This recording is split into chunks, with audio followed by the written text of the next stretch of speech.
पहले तो सीधे साधे की डेफिनेशन को ठीक करो। आप क्या बेवकूफ को सीधा साधा कह रहे हो? ज्यादातर लोग यही गलती करते हैं। बेवकूफ मतलब क्या कि कोई भी आए और आपके साथ में कुछ भी करके चला जाए, उसको आप सीधा साधा कहोगे या बेवकूफ कहोगे? सीधा साधा मतलब क्या? पहले इस डेफिनेशन को ठीक करो अपने माइंड में। सीधा साधा मतलब क्या कि आप अपने फायदे के लिए कभी किसी का नुकसान नहीं करते, उसको सीधा साधा कहेंगे। लेकिन अगर दुनिया जो है वो हमेशा अपने फायदे के बारे में पहले सोचेगी, बाद में आपके फायदे के बारे में सोचेगी, चाहे आपका उसमें नुकसान होता है हो जाए। तो अगर कोई अपने फायदे के लिए आपका नुकसान करता ही चला जा रहा है, आपका काटता ही चला जा रहा है और आप अपना कटवाते ही चले जा रहे हैं, तो आपको सीधा साधा कहेंगे या बेवकूफ कहेंगे? तो लाइफ में हमेशा सीधे साधे बनो, उसमें कोई बुराई नहीं है। मतलब अपने फायदे के लिए कभी किसी के दूसरे का नुकसान मत करो, उसमें तो कोई बुराई है ही नहीं। वो तो एक सीधा साधा रास्ता है, क्योंकि जो बंदा इस रास्ते पे चलेगा, नंबर 1 उसकी कभी किसी से कोई दुश्मनी नहीं होगी। सिंपल है ना? नहीं तो आप अगर अपने फायदे के लिए किसी दूसरे को यूज करोगे तो वो जिंदगी भर के लिए आपका दुश्मन नहीं बन गया है। तो जिसके इतने सारे दुश्मन होंगे वो कहीं ना कहीं वेट नहीं कर रहे होंगे कि वो भी मौका देखते ही आपके ऊपर अटैक करेंगे। अब मैं वो बड़े अटैक की बात नहीं कर रहा कि वो भाला लेकर के आ जाएंगे आपको मारने, मतलब कि वेट करेंगे। अगर आप अपने फायदे के लिए उसका नुकसान करोगे किसी का भी, आपका अपने ऊपर रख करके देखो, अपने फायदे के लिए कोई आपका नुकसान कर देता है, उसके ऊपर जिंदगी भर के लिए गुस्सा नहीं आएगा?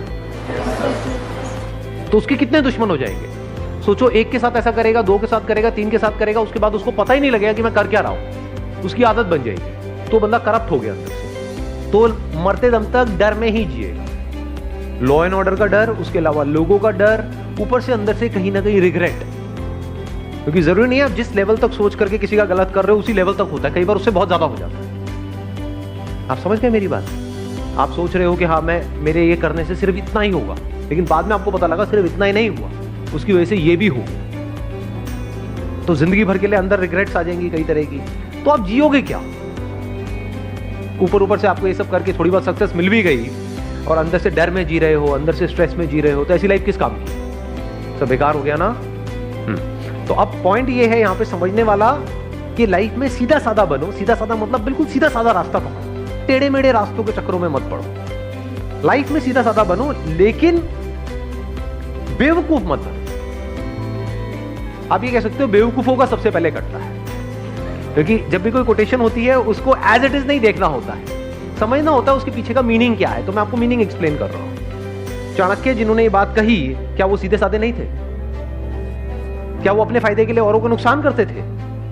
या वो पहले, क्योंकि मेरे को नहीं पता आप में से कितनों ने पढ़ा है उनके बारे में, अपने फायदे के लिए वो कभी किसी का नुकसान करने के बारे में सोचते तक नहीं थे। मतलब पहले वो जनहित के बारे में सोचते थे, समाज के बारे में सोचते थे, बाद में जो बचा खुचा होता था बाद में अपने बारे में सोचते थे।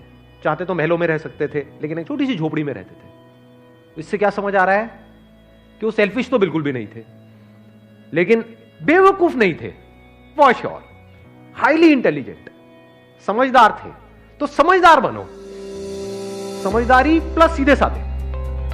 हाँ, कोई आपके ऊपर अटैक करने के लिए आ रहा है तो अब समझदारी किसको कहेंगे? कि अपने आप को बचाओ या वहां पर आराम से खड़े हो जाओ, हम मार ले कोई नहीं।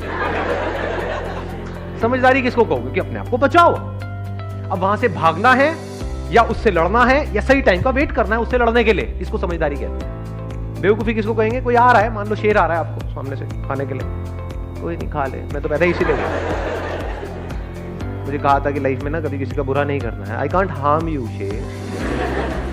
हाँ, वो कहेगा ठीक है मेरा तो हो गया, मेरा तो डिनर का इंतजाम हो गया। तो बेवकूफ मत बनो। मतलब जो मैंने अपने एक सेशन में बोला भी था कि इसको जो भी मैंने भी कहा, अगर उसको एक लाइन के अंदर सम अप करना हो तो वो ये है कि पावरफुल बनो लाइफ, बिकॉज जिंदगी का एक सीधा सा लॉ है, सर्वाइवल ऑफ द फिटेस्ट। तो आपको पावरफुल बनना है, इसलिए नहीं कि आपको दूसरों को दबाना है या दूसरों के साथ में गलत करना है, इसलिए ताकि ये दुनिया आपको दबा ना सके।